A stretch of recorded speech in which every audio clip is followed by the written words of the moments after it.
நன்றி அண்ணா.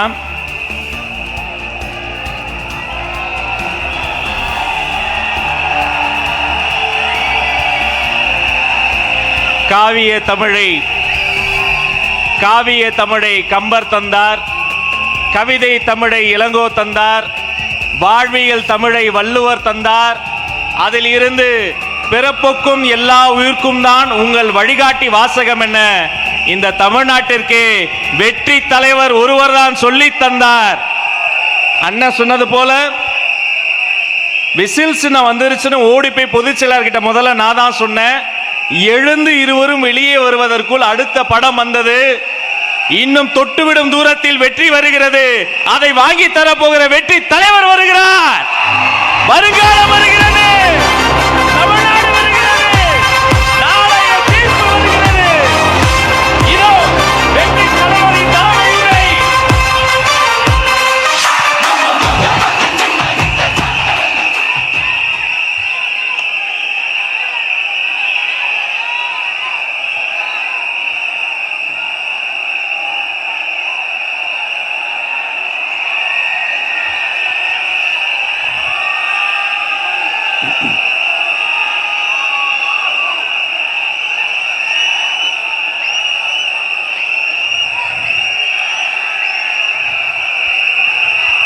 நம்மளுடைய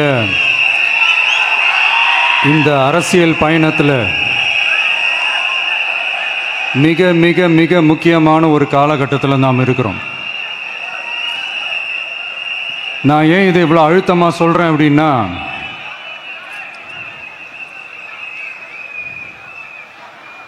ஏதோ அழுத்தம் இருக்குமோன்னு நினைக்கிறீங்களோ?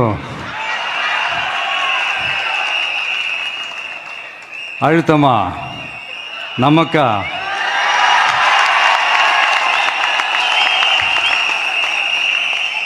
இந்த அழுத்தத்துக்கெல்லாம் அடங்கி போற ஆளா இந்த ஆளு? இந்த மூஞ்சா பார்த்தா அப்படியே தெரியுது உங்களுக்கு?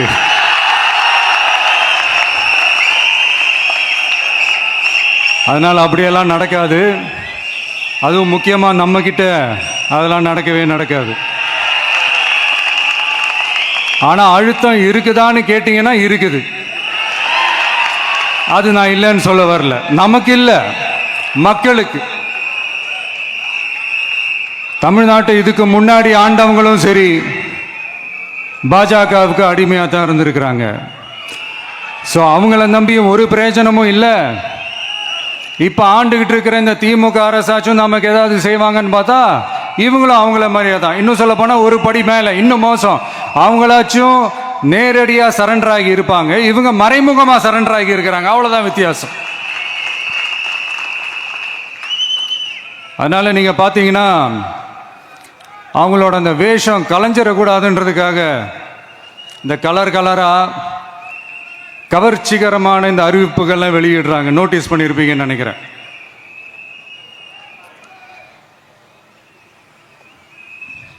அதனால்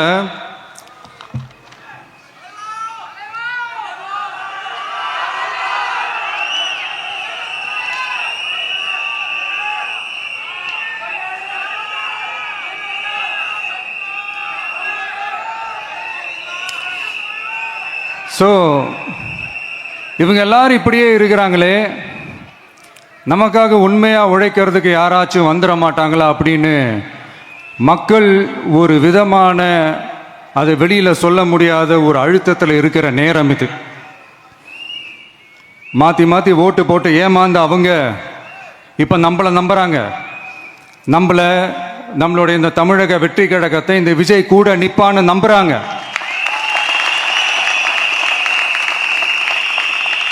நம்மளை நம்புறவங்களுக்காக நாம நம்பிக்கையோடு இருக்கணும்ல.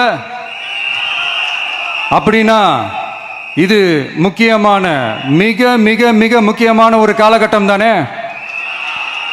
அதனால தான் அவ்வளோ அழுத்தமாக நான் சொன்னேன். இந்த தேர்தல், இந்த கூட்டணி, இதெல்லாம் பற்றி நிறைய இந்த ஹேஷியங்கள் ஜோஷியங்கள் எல்லாம் நடந்துக்கிட்டு இருக்கு இல்லையா? என்னப்பா இந்த விஜய் இப்போ தான் வந்திருக்கிறாரு, இவர் கூடலாம் யார் வரப்போகிறா, அவங்க வரமாட்டாங்க, இவங்க வரமாட்டாங்க, அப்படி இப்படின்ட்டு நம்மளை பற்றி ஒரு அண்டர் எஸ்டிமேட் பண்ணிகிட்டு இருக்காங்கல்ல. அதுனா நமக்கு புதுசாக என்ன, 30 வருஷமாக நம்மளை அண்டர் எஸ்டிமேட் பண்ணிட்டு தான் இருக்கிறாங்க. ஆனால் மக்கள் கரெக்டாக நம்மளை எஸ்டிமேட் பண்ணி ரொம்ப அழகா, ரொம்ப அக்கறையா, ரொம்ப தெளிவா, ரொம்ப தீர்க்கமா நமக்குன்னு ஒரு இடத்த கொடுத்துருக்குறாங்கல்ல. எப்படி?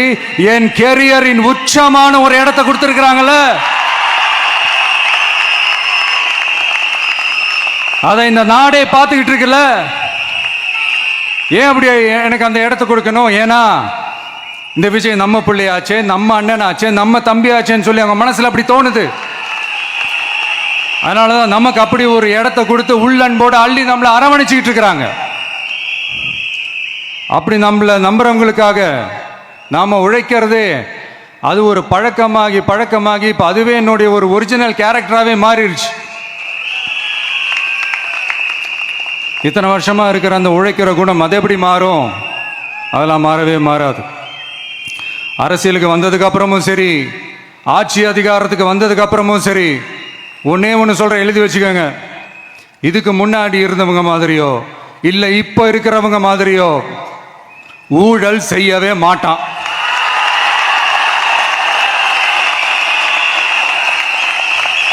ஒரு பைசா தொட மாட்டான். எனக்கு அது அவசியமே இல்லை. புரிஞ்சுங்களா உங்களுக்கு? எனக்கு அதை தொட வேண்டிய அவசியமே இல்லை.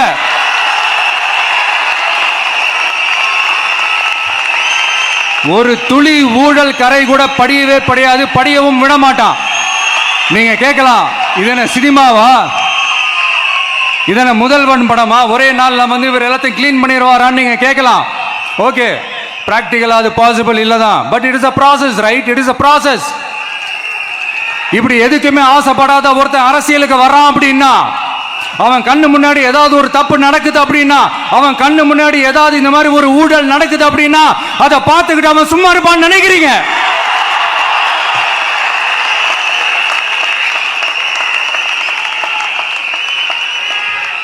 அதனால இந்த தீய சக்தியா இருக்கட்டும், இந்த ஊழல் சக்தியா இருக்கட்டும், ரெண்டு பேரும் தமிழ்நாட்டை ஆண்டவே கூடாது. அப்படிப்பட்ட இந்த கட்சிகளை உண்மையா தில்லா எதிர்க்கிற அந்த கட்ஸும் கெத்தும் நம்ம கிட்ட மட்டும்தான் இருக்கு.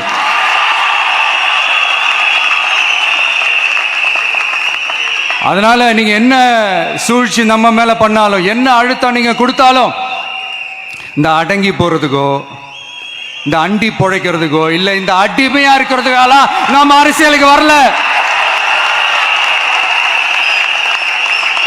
என் மண்ணுக்கும் மக்களுக்கும் யார் என்ன தீங்கு செஞ்சாலும் அதை எதிர்த்து அவங்க கிட்ட இருந்து நம்ம மக்களை பாதுகாக்கிறதுக்காக தான் நம்ம அரசியலுக்கே வந்திருக்கிறோம். அண்ட் முக்கியமா தோழர்களே, மக்களுக்கு என் மேல மட்டும் நம்பிக்கை இருந்தா அது பத்தாது. என் கூட டிராவல் பண்ற என்னோட எல்லா தோழர்கள்கிட்ட அந்த நம்பிக்கை வரணும்.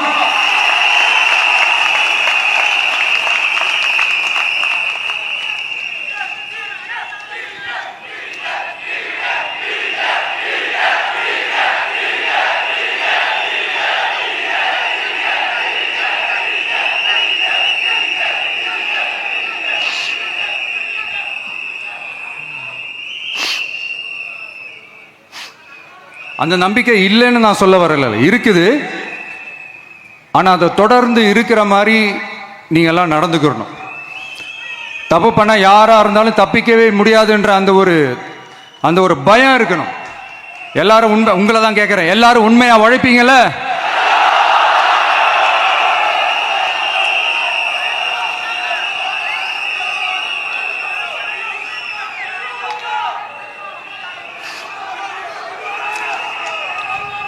யாருக்காகவும் எதுக்காகவும் நம்மளோட அரசியல்ல காம்ப்ரமைஸ் பண்ணிக்கவே கூடாது. செய்வீங்கல்ல?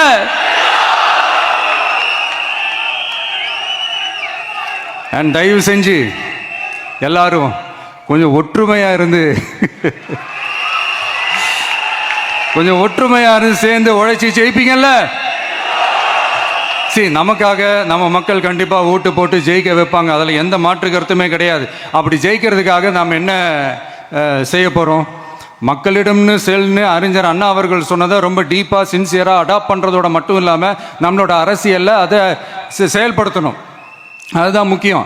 ஏன்னா இப்போ அரசியலில் இருக்கிறவங்க அண்ணாவை மறந்துட்டாங்க, அண்ணா ஆரம்பித்த கட்சியும் அண்ணாவை மறந்து சுயநலமாக மாதிரி பல வருஷம் ஆச்சு. அண்ணா பேரில் இருக்கிற கட்சியும் அவரை மறந்து பல வருஷம் ஆச்சு. ஆனால் நாம அவரை மறந்துடக்கூடாது. மக்கள்கிட்ட போகணும், மக்களோட மக்களாகவே இருக்கணும், மக்களுக்காகவே இருக்கணும். அதுக்காக நாம் என்ன செய்ய போகிறோம், என்னெல்லாம் செய்ய போகிறோம், அதுக்காக தான் இந்த மீட்டிங். ஆரம்பிக்கலாமா? இந்த ரெண்டு கட்சிகள், ஆண்டு கட்சியாக இருக்கட்டும், இப்போ ஆள்ற கட்சியாக இருக்கட்டும், அவங்கள பொறுத்த வரைக்கும் பூத்துனா என்ன தெரியும்ல? அவங்கள பொறுத்த வரைக்கும் பூத்துனா கள்ள ஓட்டு போடுற இடம். ஆனால் நமக்கு, நம்ம டிவிகேவுக்கு அது ஒரு ஜனநாயக கூடம். அங்கே ஜனநாயகம் திருடுறாம நம்ம பார்த்துக்கிறணும். ஒவ்வொரு ஓட்டையும் நம்ம பாதுகாக்கணும். எப்படி பாதுகாக்கிறது? ஒவ்வொரு வீட்டில் இருக்கிற ஒவ்வொரு ஓட்டும் நமக்கு தானே ஃபர்ஸ்ட் கன்ஃபார்ம் பண்ணுங்க. எனக்கு தெரிஞ்சு தமிழ்நாட்டில் ஒரு 2-2.25 கோடி ரேஷன் கார்டுகள் இருக்கும்னு நினைக்கிறேன். அவங்க எல்லாரும் வேற வேற எந்தெந்த கட்சியில் இருந்தாலும் கட்சி வேறுபாடு எல்லாத்தையும் தாண்டி இந்த விஜய் அவங்க வீட்டில் ஒருத்தனா வாழ்ந்துட்டு இருக்கிறான். அவங்க குடும்பத்தில் ஒருத்தனா பார்த்துக்கிட்டு இருக்கிறாங்க. அதனால இந்த கட்சி கிச்சி எல்லாத்தையும் தாண்டி இந்த விஜய் கூட நிக்கணும்னு முடிவு பண்ணிட்டாங்க. அதனால அப்படி முடிவு பண்ண அவங்கள பாதுகாப்பா பூத்துக்கு கூட்டிட்டு வாங்க. நம்மளோட இந்த விசில் சின்னத்துக்கு ஓட்டு போட வைங்க.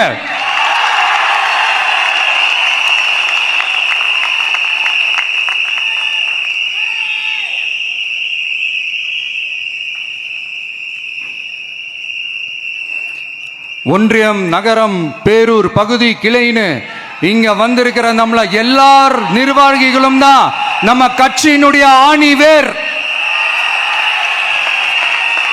நீங்க எல்லாரும் சுதந்திரமா செயல்படணும், சுதந்திரமா செயல்பட விடணும்.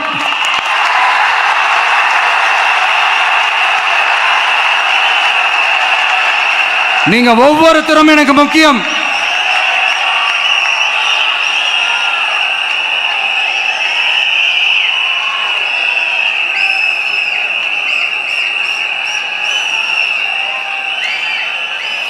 நீங்க தான் நம்மளுடைய இந்த பிஎல்ஏஸ், பூத் லெவல் ஏஜென்ட்ஸோட களத்தில் நின்று வேலை பார்க்க போற ஃப்ரண்ட் லைன் வாரியர்ஸ். இப்ப நடக்க போறது வெறும் எலெக்ஷன் கிடையாது, இது ஒரு ஜனநாயக போர். இந்த டெமோக்ராட்டிக் பேட்டில லீட் பண்ண போற கமாண்டர்ஸ் நீங்க தான்.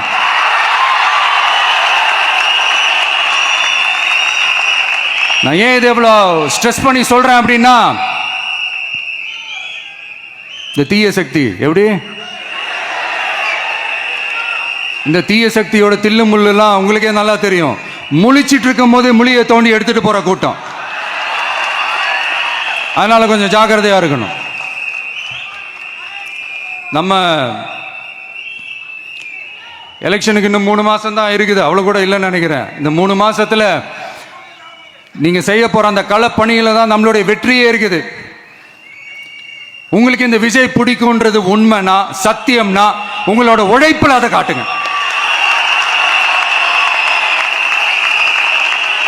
அப்புறம் நாங்க அறிவிக்க போற வேட்பாளர்களுக்கு நீங்க உங்களுடைய முழு ஒத்துழைப்பை நீங்க கொடுக்கணும். கொடுப்பீங்க தானே?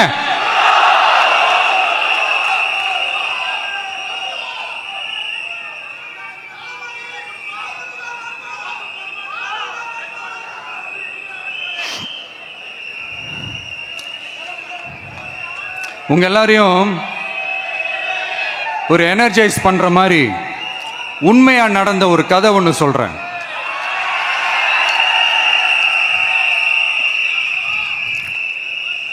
சொந்த நாட்டையே ஒரு கூட்டம் அபகரிக்குது. சொந்த நாட்டிலேயே இருக்க முடியாத அளவுக்கு ஒரு நெருக்கடி ஏற்படுது. ஸோ வேற வழி இல்லாமல் அந்த நாட்டை விட்டே வெளியே போய் வேற ஒரு இடத்துக்கு போய் காடு மலை அப்படி இப்படின்னு சுற்றி மறைஞ்சு வாழ வேண்டிய ஒரு சூழ்நிலை ஏற்படுது.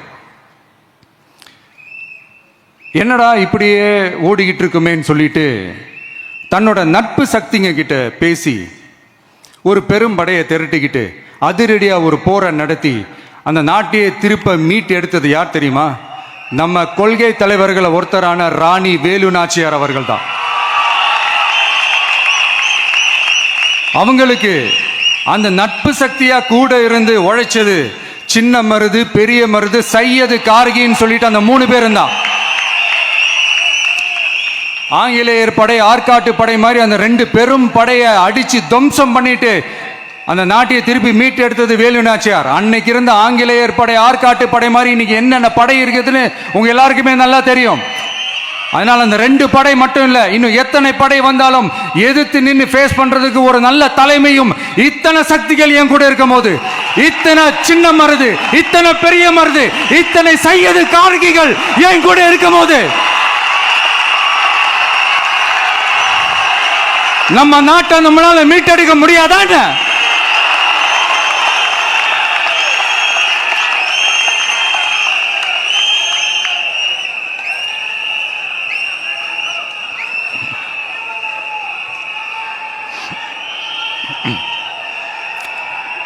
அதுவும் இந்த படை, நம்மளுடைய இந்த டிவிகே படை,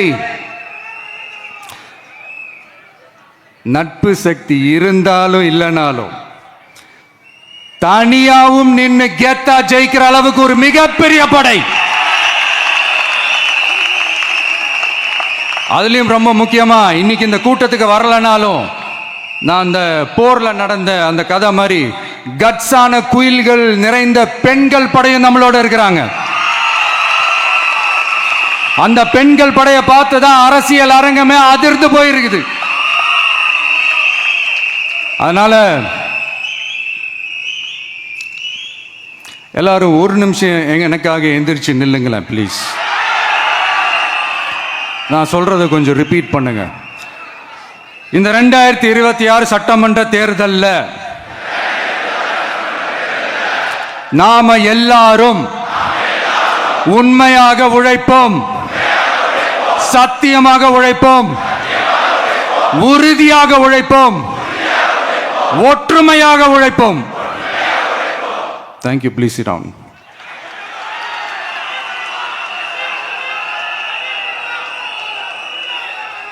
உங்களோட இந்த வார்த்தையை நான் மனப்பூர்வமா நம்புறேன். நான் ஏற்கனவே சொன்ன மாதிரி இந்த வரப்போற தேர்தல் இதுவரைக்கும் தமிழ்நாடு பார்த்திராத ஒரு வித்தியாசமான தேர்தல். நம்மளுடைய படை வரிசையும் அப்படிதான், ஒரு பவர் பேக்ட் ஃபோர்ஸ். இவ்வளவு நாள் இதை நாம மட்டும்தான் சொல்லிக்கிட்டு இருந்தோம். இப்ப கொஞ்சம் கொஞ்சமா அதை வெளியில சொல்ல ஆரம்பிக்கிறாங்க. என்னடா இந்த விஜய் கூட இருக்கிற ஃபோர்ஸை பார்த்தா சாதாரண ஃபோர்ஸ் மாதிரி தெரியல, மிலிட்ரியோட பெரிய ஃபோர்ஸா இருக்குது, வரப்போற எலெக்ஷனை கணிக்கவே முடியல, அப்படி இப்படின்னு சில குரல்கள்லாம் கேட்க ஆரம்பிக்குது. கணிக்கவே முடியலன்னு அவங்க வேணா சொல்லலாம், ஆனா மக்கள் ஆல்ரெடி கணிச்சு முடிச்சுட்டாங்க. அவங்க மனசை நல்லா புரிஞ்சு வச்சிருக்கிற நமக்கு அது நல்லாவே தெரியும். அதனால இந்த எலெக்ஷன் ரிசல்ட்டுக்கு அப்புறம் இந்த தீய சக்தி கிட்ட இருந்தோம், இந்த ஊழல்வாத அடிமை சக்தி கிட்ட இருந்தோம் தமிழ்நாட்டை மீட்டுட்டோம்னு உறுதியா அறிவிப்போம். அதுல எந்த மாற்று கருத்தும் கிடையாது. அதனால என் நெஞ்சில் குடியிருக்கும் தோழர்களே, தோழிகளே, உங்களோட நான் இருக்கேன், நம்மளோட நம்ம மக்கள் இருக்கிறாங்க. இதுக்கு மேல என்ன வேணும்? கான்பிடண்டா இருங்க, நல்லதே நடக்கும், வெற்றி நிச்சயம். மீண்டும் சந்திக்கும் வரை நன்றி, வணக்கம். தமிழக வெற்றி கழகத்தின் வெற்றி தலைவர், தர்மத்தாயின் தவ புதல்வன், தலைவரின் பொற்கரங்களால் ப்ளீஸ் சார், ப்ளீஸ் சார்.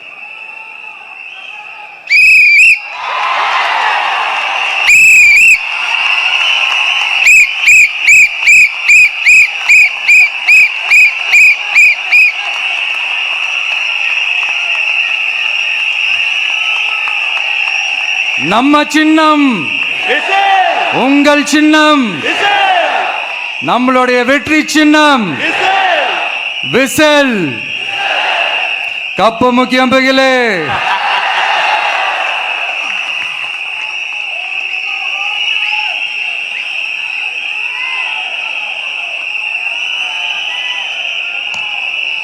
நம்முடைய வெற்றி சின்னத்தை, வரலாறு படைக்க போகிற தமிழக வெற்றி கழகத்தின் சின்னத்தை வெற்றி தலைவர் அவர்கள் இப்போது உங்கள் முன்னால்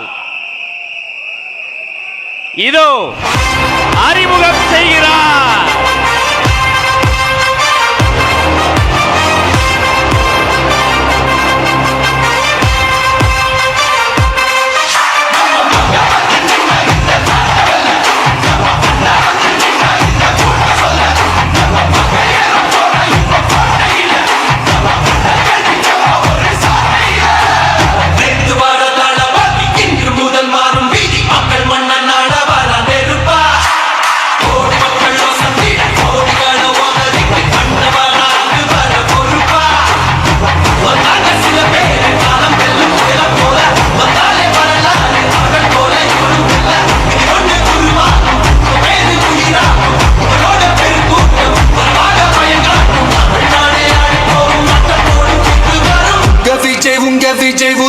உயிரென்ன வரனா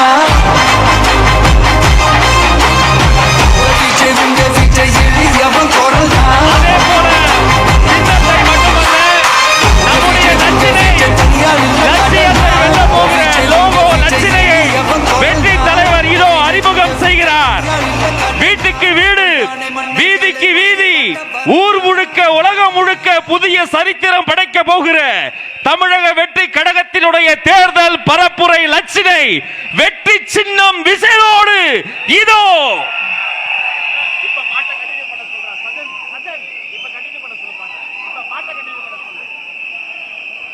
வெற்றி தலைவரின் வெற்றி சின்னம் விசில்.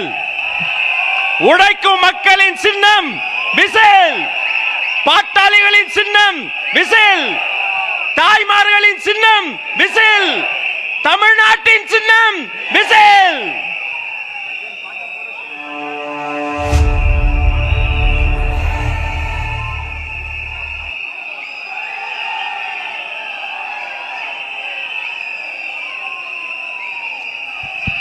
இந்த லோகோ லட்சணையை ஆதாரமாக கொண்டு வீட்டுக்கு வீடு நம்முடைய கேம்பெயின் பரப்புரை துவங்குகிறது என்பதை நெஞ்சார்ந்த மகிழ்ச்சியோடு உங்களோடு பகிர்ந்து கொள்கிறோம். இனி வீட்டுக்கு வீடு விசில்.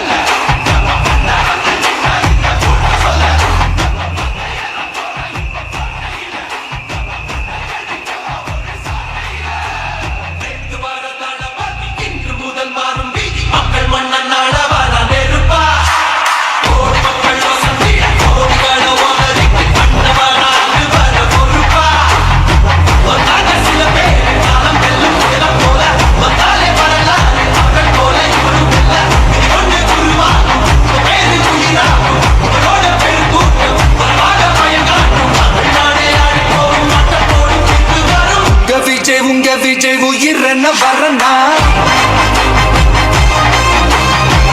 விஜய் உங்க விஜய் எளியவன் குரல்னா விஜய் உங்க விஜய் தனியார் இல்ல கடல்னா விஜய் உங்க விஜய் எளியவன் குரல்னா விஜய் உங்க விஜய் தனியார் இல்ல கடல்னா மக்கள் தானே மன்னர்களே உனக்கு காட்ட வரனா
விஜய் உயிரென்ன வரனா விஜய் உங்க விஜய் எளியவன் குரல்னா விஜய் உங்க விஜய் தனியார் இல்ல கடல்னா விஜய் உங்க விஜய் எளியவன் குரல்னா விஜய் உங்க விஜய் தனியார் இல்ல கடல்னா மக்கள் தானே மன்னர்களே உனக்கு காட்ட வரனா